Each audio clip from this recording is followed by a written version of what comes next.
fairly tight cast of characters. And so I didn't want to write a history of the Troubles. I wanted to tell a story about a handful of people moving through that period of time. And you can sort of see the Troubles, but it's all reflected through their experience. I felt like there's 1,000 books about the Troubles. Like, if you want a history of the Troubles, I can recommend some. I wanted to do this different thing, which would kind of stick quite closely to my characters. And the weirdest thing was when it turned out that the killer was somebody that I had already been looking at. And so that's sort of the mystery that gets this story started. It's the first thing that happens in the book.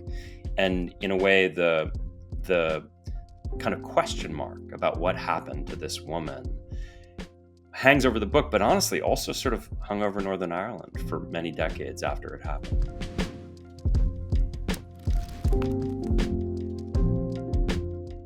Patrick, hi. Hey. I'm so delighted to be talking to you today, and thank you so much for joining us for the Service95 Book Club. Thanks for having me. Of course. We're here to talk about your incredible book, Say Nothing, which tells the true story of the Northern Ireland Troubles. And I am obsessed with this book. It's actually the first non-fiction book that we've chosen for book club besides memoir. Is that right? Yeah, it's the first one. And I don't know, I always tell everyone that it just has the pace of a crime novel. It's totally gripping from beginning to end. Thank you. And it was actually recommended to me by my friend Carol, who saw that I'd read Shuggie Bain, and she was like, oh, if you can handle that, I think you can handle Say Nothing. And I was like, okay, I'm gonna give it a crack. And I went on holiday, and usually I just take a bunch of books from my shelf, and I felt like I'd struck gold. Reading Say Nothing, it was one of those books that when it finished, I was like, what am I gonna read now? After that, I was I loved it. I loved it so much. And it also made me realize how poorly understood the Troubles are for so many in my generation outside of Northern Ireland. So I guess with that in mind, can we start by setting the context for this book? What were the Troubles? When did they start? And are they over? Well, the Troubles was a conflict that lasted about 3 decades. People disagree about exactly when it started, but generally people would say sort of the late 1960s. There was a whole prehistory leading up to that, so you had a long period of time during which the entire island of Ireland was under British control, and then you had a War of Independence early in the 20th century, and you ended up with a partition in which there was a kind of a border drawn across Ireland, and there was the place that we now call Northern Ireland, which was these 6 territories in the north. And then there was the Republic of Ireland, which was 26 counties in the south, the country we today call Ireland. And there had always been a kind of tension there. Some of it was religious in the sense that there was in the south of Ireland, in the Republic, it was majority Catholic, minority Protestant. And then in the north, it was majority Protestant, minority Catholic. There was a lot of discrimination against Catholics over jobs, over housing, over political representation. And these tensions of like, what does this place want to be, kind of boiled over in the late 1960s, early 1970s. And you had this drawn out conflict that lasted really until the late 1990s, in which people were fighting over this question, both paramilitary groups and then also the state.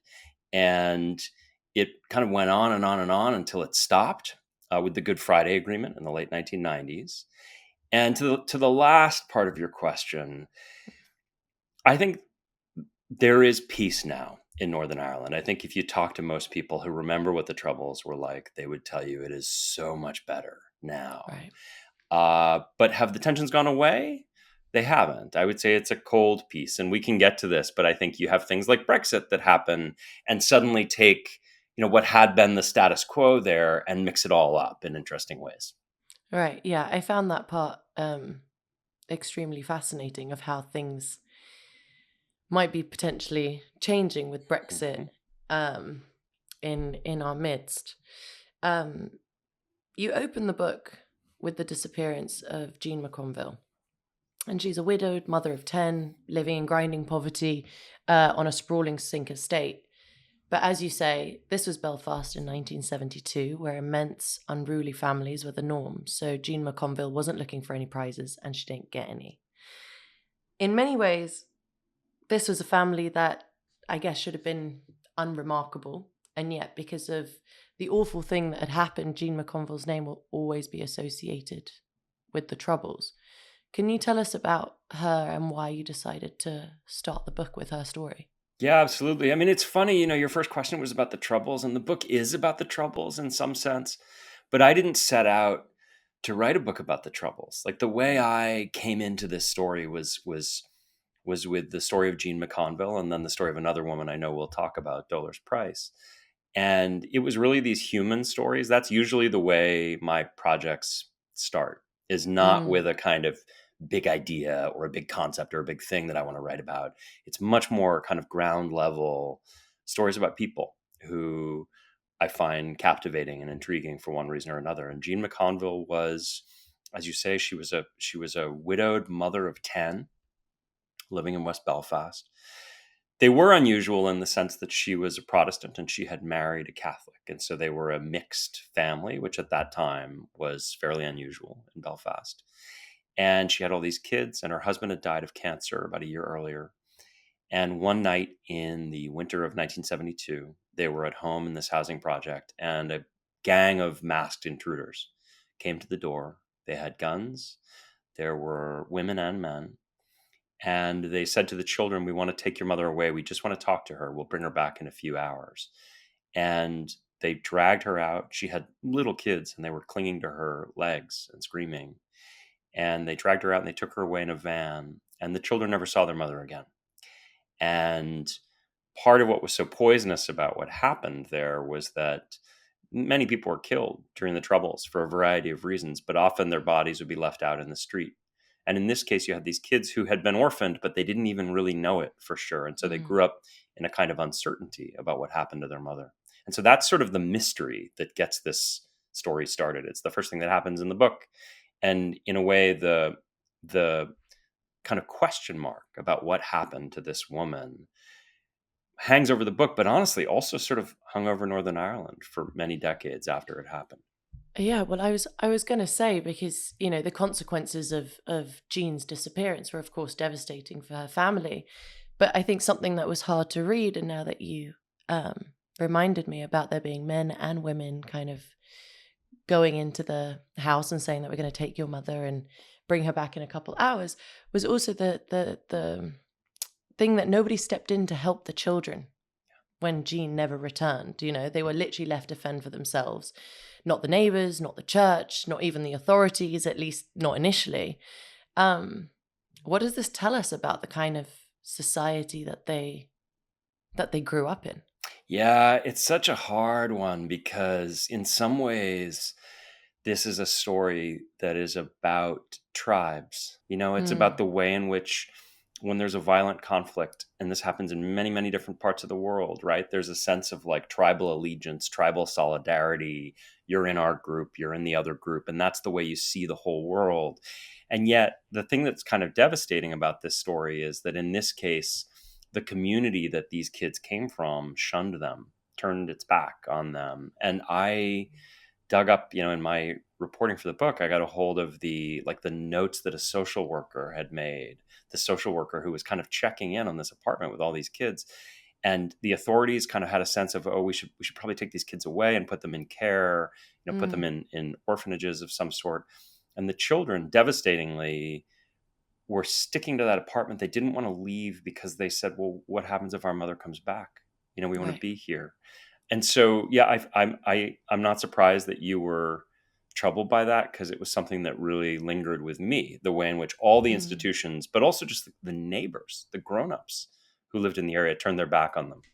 Exactly. And also, the title of the book itself, Say Nothing, also alludes to the fact that there's this, I don't know, almost underlying communal decision to kind of not interfere with other people's happenings kind of thing, you know, as much as there is, at least from what I know with the Irish community, there's so much togetherness and community and people looking out for each other. There's also a lot about, at least in this book, from what I've gathered, the you know, staying silent and not saying anything. Absolutely. And listen, I mean, I grew up in a Boston Irish American family, so I grew up on some level in it. You know, I think Irish America is very different from Ireland, but there are obviously cultural affinities there. And so I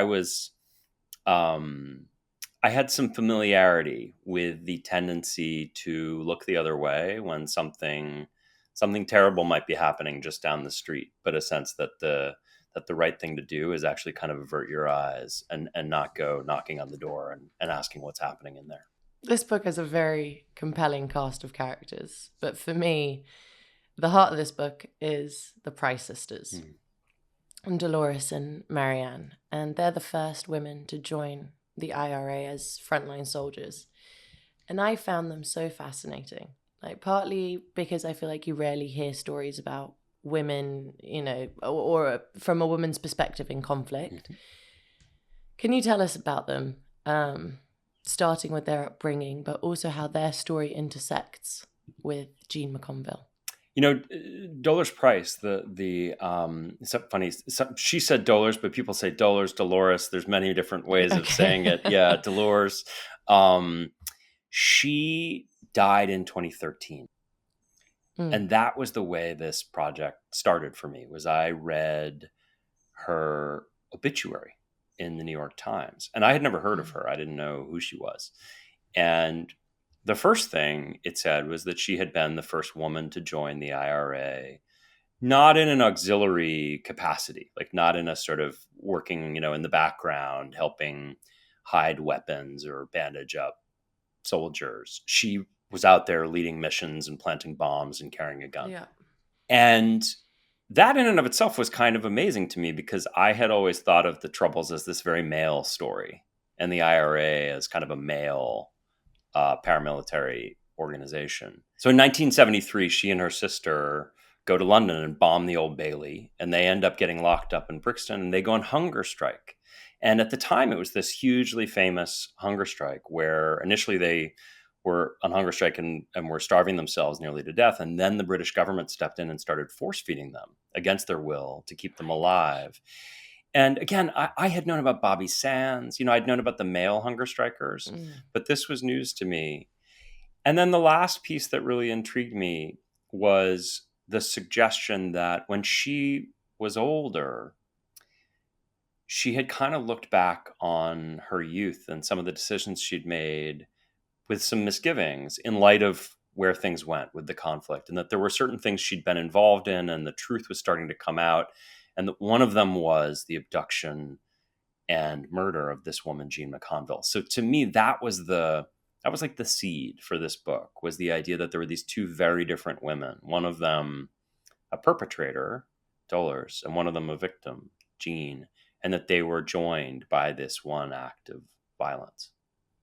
Oh my God, I have chills just even hearing you talk about it, and like I that's how I felt while I was reading it, and the story is so remarkable in many ways, and you know, these women, Dolores.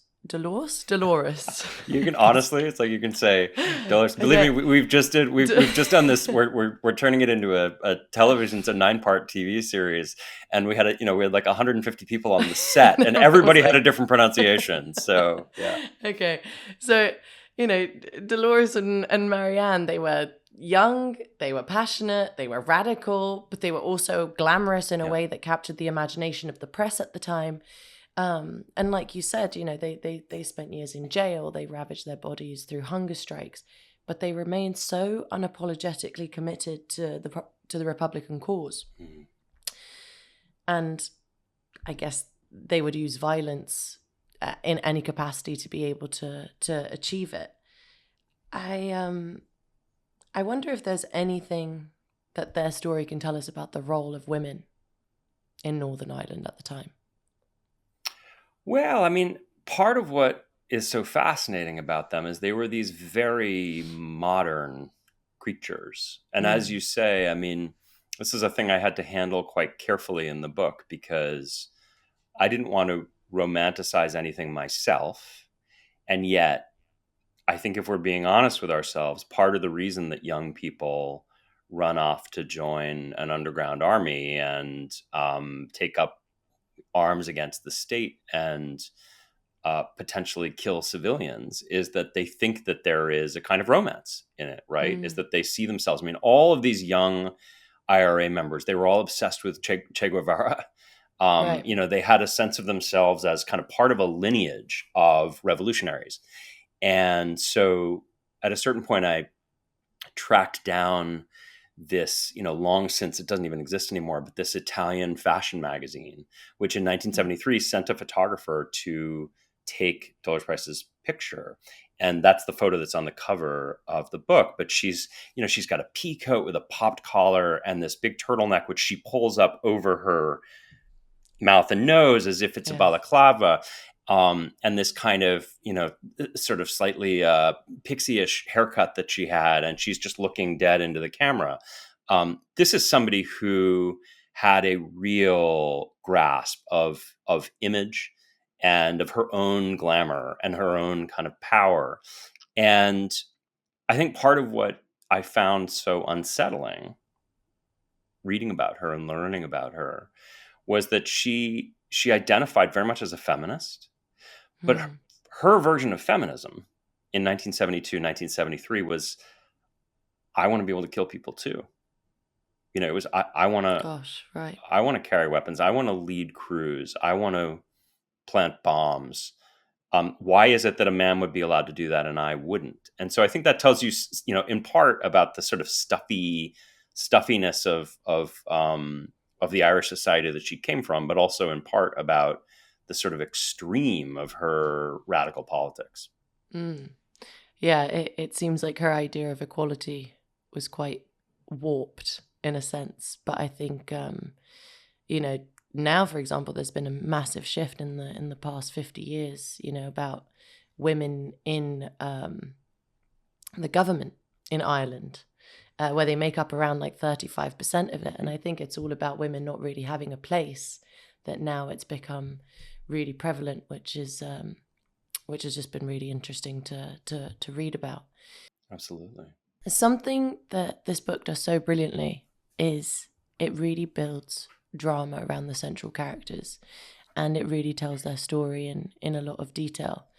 But there's one key figure in the Troubles who remains this shadowy presence throughout, and that's Gerry Adams. I feel like you felt that one coming. And although he's always denied being a member of the IRA, the story of his journey from alleged cold-blooded terrorist to smiling peacemaker is really extraordinary. And he's a towering figure in Northern Ireland, and yet we never meet him face to face in the book. Why is that? Not for lack of trying. Yeah, it's funny. I thought so. The book has, there are four central characters in the book: Jean McConville, Dolores Price, a guy named Brendan Hughes, who was also a Mm. member of the IRA, and Gerry Adams. And by the time I started writing, the first three were dead. So only Gerry was alive. And I did have a close scrape with him. Initially, this started as an article for the New Yorker magazine. And at the Mm-hmm. time, I was talking to his people, and it looked like maybe we would do an interview. And he was coming to New York to give a speech at the Sheraton Hotel. Every year, Sinn Féin, his political party, does this big fundraiser in New York City, and they have a huge ballroom at the Sheraton and just outside Times Square. And I went to attend just as a journalist, sitting in the back with my notebook. And before he was going up to give his speech, I was just walking through the hall and I looked down. There was like a service corridor, kind of down by the service Mm. elevators. And I looked down, I saw Gerry Adams by himself with his little note cards, kind of, I guess, preparing his Preparing, right? speech. And I thought to myself, now's your moment. You got to go. Yeah, This yeah, is it. yeah. You may never have another opportunity. But then I thought, I'm talking to his people. They'd probably be pretty unhappy if I went around them. And he is going to give a speech in a little bit. I don't want to accost him. So I didn't. I gave him his space. And a couple of days later, they came back and said, "Yeah, Gerry's not going to talk to you." So, Oh, so I never got the yeah. interview. But listen, he is such a cipher, and I think he's kind of a paradoxical figure because he was, the book makes very, very clear he was in the IRA for all these years.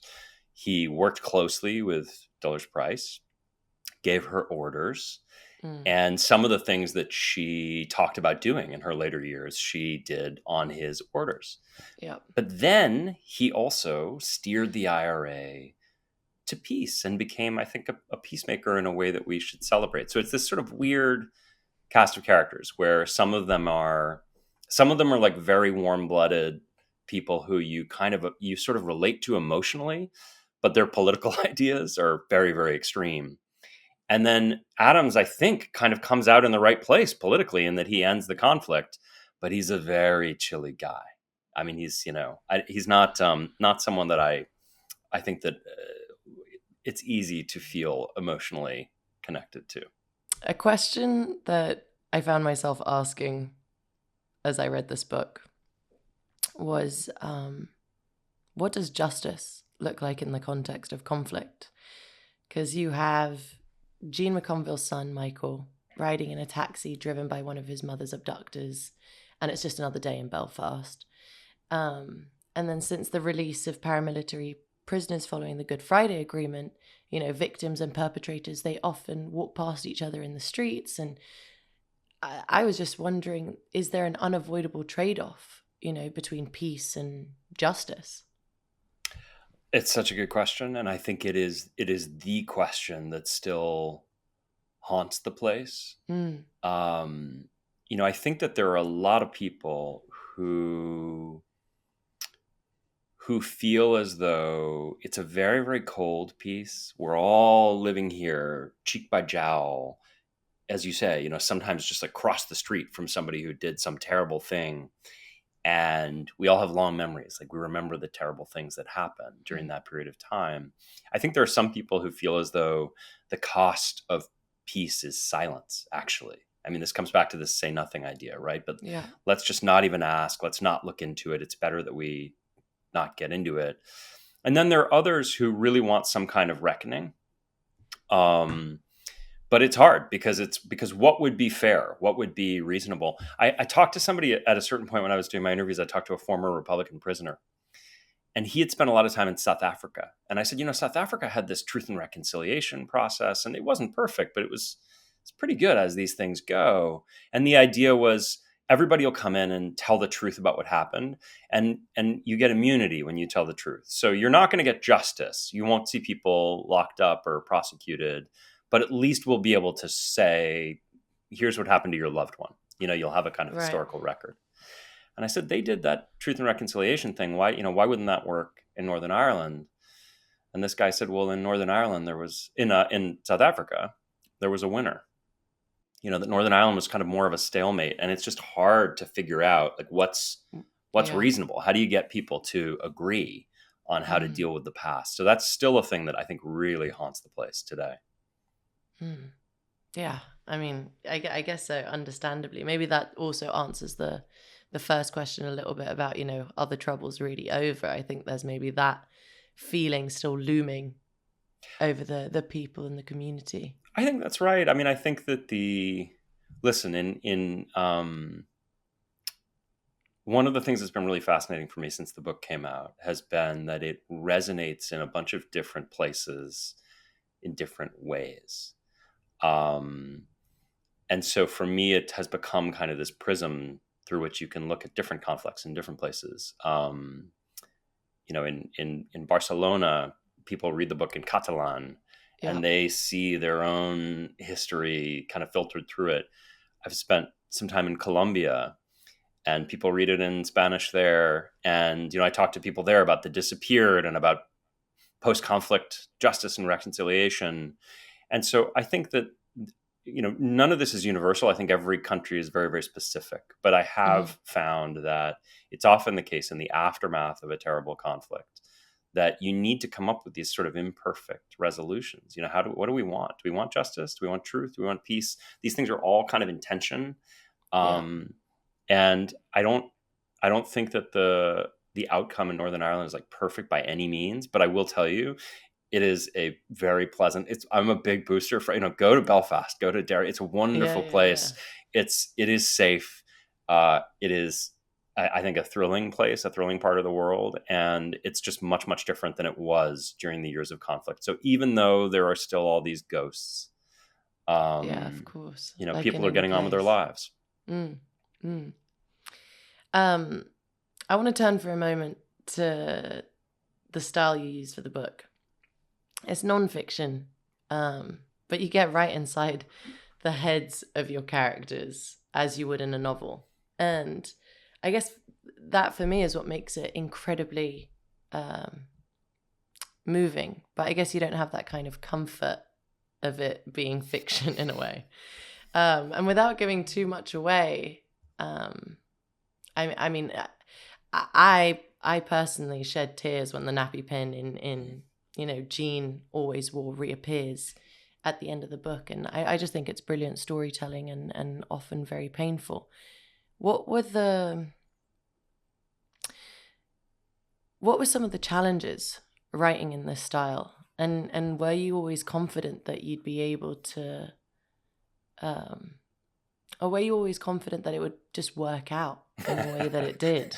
I think is really the question, because it's moving and it's brilliant and fascinating, but it's so it feels very well woven, throughout as a story, and keeps the reader constantly engaged. It's I feel like some books that have so much historical details can be very dense.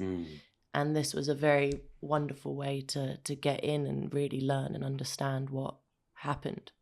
Oh, thank you. I mean, it means a lot to me to hear you say that, because in my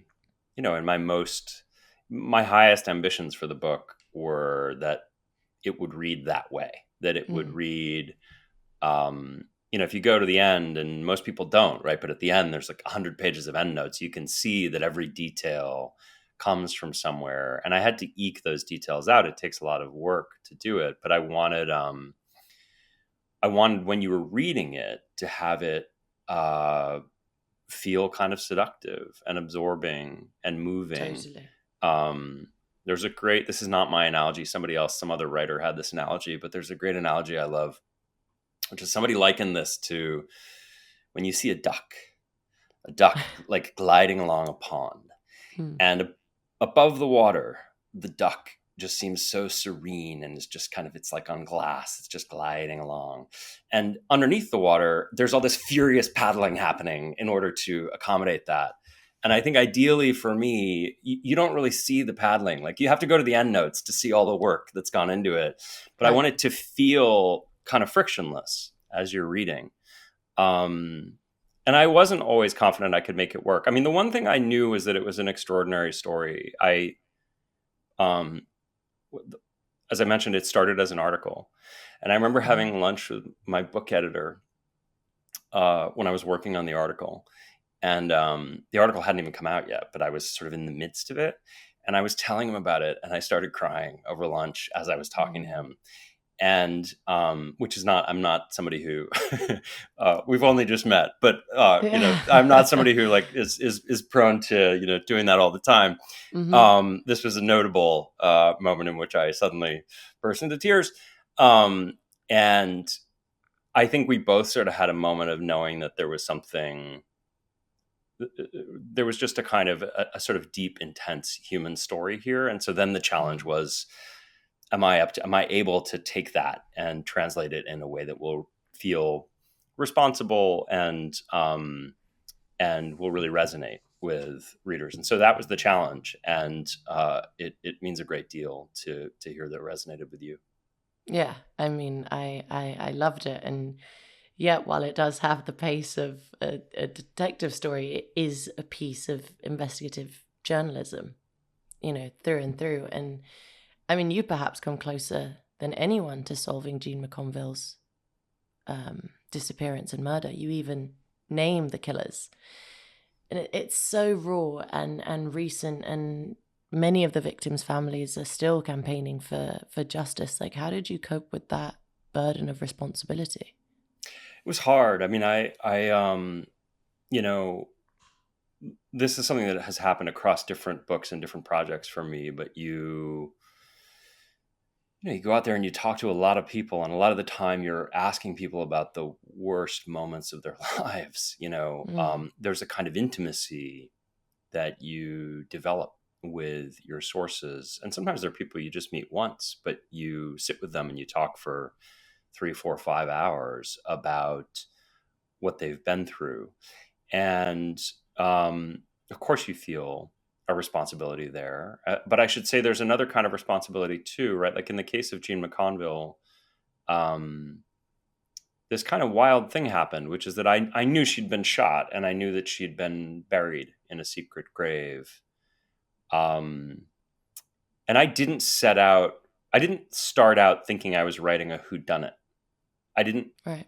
I grew up reading mystery stories. I love mystery stories. I didn't think of this as a mystery story in the sense that I kind of didn't care who killed her, to be honest with you. I thought it was, like anonymous IRA gunman number 3. Mm, And this bizarre thing happened, which is that almost by accident, I stumbled on the identity of the person who actually killed her, which had never been published before. This person had never been identified. It was a person who's still alive. And the weirdest thing is it was somebody who was already one of my characters. So, to go back to what you said about it reading like a novel, I had made a kind of conscious decision when I started out that I didn't want this to be, I wanted a fairly tight cast of characters. And so I didn't want to write a history of the Troubles. I wanted to tell a story about a handful of people moving through that period of time. And right. you can sort of see the Troubles, but it's all reflected through their experience. I Mm, felt like there's 1,000 books about the Troubles. Like if you want a history of the Troubles, I can recommend some. I wanted to do this different thing, which would kind of yeah. stick quite closely to my characters. And the weirdest thing was when it turned out that the killer was somebody that I had already been looking at. I love this work. I find it thrilling. I'm not making things up. So it's like every day I have to kind of go out and find the story as it exists in real life. And you're turning over stones and you're trying to make connections. And occasionally it all coheres. It all just Yeah. comes together in a thrilling way. And it's a strange, I can tell you that in the case of Jean McConville, it was I was all by myself. I was at home. I'd been working on this project for 4 years.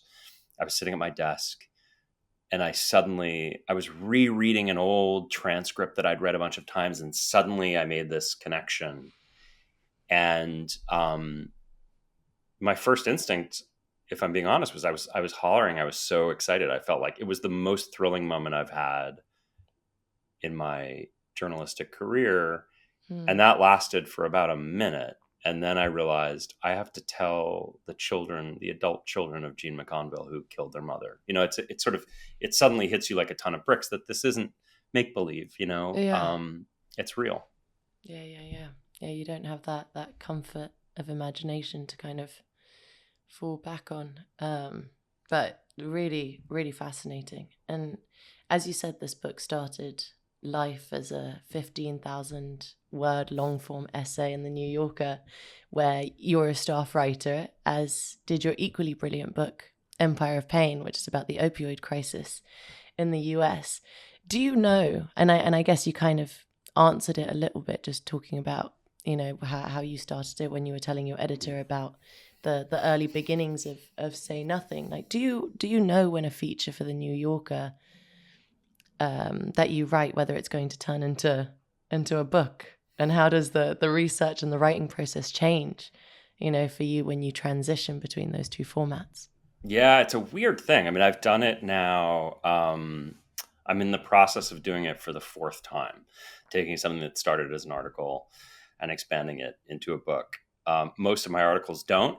And one of the luxuries of writing for the New Yorker is I can write these really long articles. There's almost no place else that will let you write 15,000 words. Yeah, Um, yeah. and most of the time, that does it. Like most of the time, I've sort of scratched the itch. I feel like I've told my version of the story, and I move on.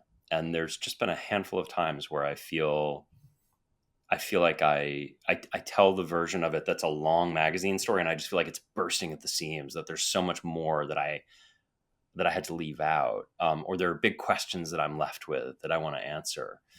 And it's fun. I mean, the transition from the piece to a book is really fun because when you're doing the piece, most people in the world don't know that you're working on it. You're kind of underwater, you're invisible, and you're just sort of working away. And then once the piece is out there in the world, a lot of people read it. And so at that point, when you start doing the book, I think of it as like Batman flashing the bat signal up at the sky. Yeah. You're sort of you tell the world in this quite public way, I am working on this now.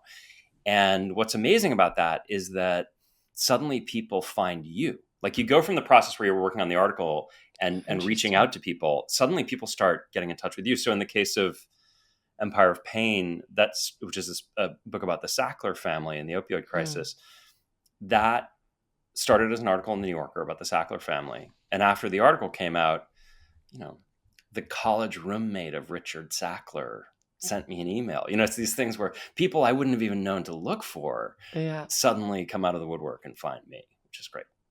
Yeah, it's fascinating. We got to do another interview about that one, I think. Hey, absolutely. It sounds fascinating. I mean, do you have the best job in the world? I think I do. Yeah, it's funny. I got a note from somebody about a guy who died, actually, but a former magazine editor and they said to me that he had described this as the sport of kings. And I think of it that way. I mean, it's a little bit of an endangered species. The big, long, heavily reported magazine article. The business model is a little precarious now in a way that it wasn't in the past. I sometimes spend 6 months, 8 months, sometimes a year on an article, and then to get to do these books feels to me like a massive, massive privilege. So I feel very lucky to do this work, and I love it. I wouldn't do anything else. That's so cool. I wonder if any of your recent essays are likely to become future books. So I'm working on one right now, which was a piece that I published in earlier this year in February. The piece was called The Oligarch's Son, and it's a London story, actually, about a boy named Zach Bretler, who was a 19-year-old kid from West London, who died in 2019 in mysterious circumstances. He went off the balcony of a luxury building on the Thames in London. And after he died, it emerged that when he was alive, he had been pretending to be somebody he wasn't. He had been pretending that he was the son of a Russian oligarch. And he sort of got mixed up with some slightly dicey people and ended up dead. And so the piece and now the book that I'm working on, it's actually really about his parents and about how after he died, they have tried to figure out exactly what happened to him, and also to try and sort of learn more about who he was in life, this kind of secret identity that he had. Yeah, it's so interesting. I'm looking forward to that one. So just going back quickly to Say Nothing before we wrap up, because readers who love this book will be delighted to know that it's been adapted for TV. What can you tell us about that? Who stars in it? When's it out? And where can we see it? So we've wrapped. We filmed in England and Northern Ireland. It was a long shoot. It's a 9-part series, and it is going to be on FX. So it's FX, so it'll be available on Hulu in the US and Disney Plus, most other places. But the production company is FX. And the cast is really exciting. It's mostly people who are kind of emerging young actors. Young Dolores Price is played by an amazing actor from Belfast named Lola Pettigrew. And then the older Dolores Price is played by the English actress Maxine Peake. And so you're cutting back and forth between the two, and they're really incredible. And Anthony Boyle is a young Belfast actor who plays young Brendan Hughes. It's an amazing cast. And we sort of, I think went to great lengths to try and get it right, to have it feel really authentic. One of our producers and a director who did 4 of our episodes is Mike Lennox, who directed every episode of Dairy Girls. I love Dairy Girls. So he's great. And yeah, I'm really excited with how it came together. It is right now, the plan is we will release it in the fall. So keep an eye out. Soon. Looking forward to Very it. soon. Thank you, Patrick, so much for your time and for this brilliant book. And there's also so much for listeners who want to dig in further. You've given us a brilliant playlist and a reading list, as well as an exclusive essay on your journey from fan of detective fiction to investigative journalist. And all of that and more can be found on service95.com. Patrick, this has been such a pleasure. Thank you so much for your time. Oh, I so enjoyed it, Dua. Thank you. And I'll speak to you soon. Yeah, absolutely.